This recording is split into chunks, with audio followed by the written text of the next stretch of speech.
UTL solar solar लावणार आणि सबसिडीही मिळवून देणार। बीडमधील हत्या प्रकरणामध्ये वाल्मिक कराडनंतर फरार आरोपी सुदर्शन घुले सीआयडीच्या रडारवर। केजमध्ये घुलेच्या टाकळी गावामध्ये सीआयडीचा तपास, आरोपींच्या नातेवाईकांची कसून चौकशी सुरू। बीड संतोष देशमुख हत्या प्रकरणामध्ये एसआयटीची स्थापना, पोलीस उपअधीक्षक अनिल गुजर यांच्या नेतृत्वामध्ये एसआयटी काम करणार। 9 पोलीस अधिकाऱ्यांचा समावेश, राज्य सरकारकडून GR जारी।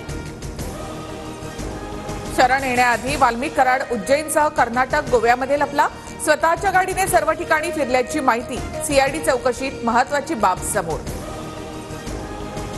वाल्मिक कराडला खंडणी प्रकरणामध्ये 14 दिवसांची सीआयडी कोठडी, हत्या आणि खंडणीचं कनेक्शन, सीआयडी अधिकाऱ्याचा दावा, तर हत्येचा आरोप राजकीय द्वेषापोटी झाल्याचा कराडच्या वकिलांचा युक्तिवाद। वाल्मिक कराड आणि इतर आरोपींची बँक खाती गोठवल्यानंतर तपशीलवार माहिती सीआयडीनं मागवली। कराडची बँक खाती परळी आणि आसपासच्या परिसरामध्ये। पोलिसांच्या मध्यस्थीनंतर मस्साजोगच्या गावकऱ्यांचा जलसमाधी आंदोलन मागे, देशमुखांच्या मारेकरांना लवकर अटक करा, वाल्मिक कराडवर 302 चा गुन्हा दाखल करा, ग्रामस्थांची मागणी। मस्साजोगच्या गावकऱ्यांनी सरकारवर विश्वास ठेवावा, बीड हत्या प्रकरणामधला एकही आरोपी सुटणार नाही, मंत्री चंद्रशेखर बावनकुळे यांची ग्वाही।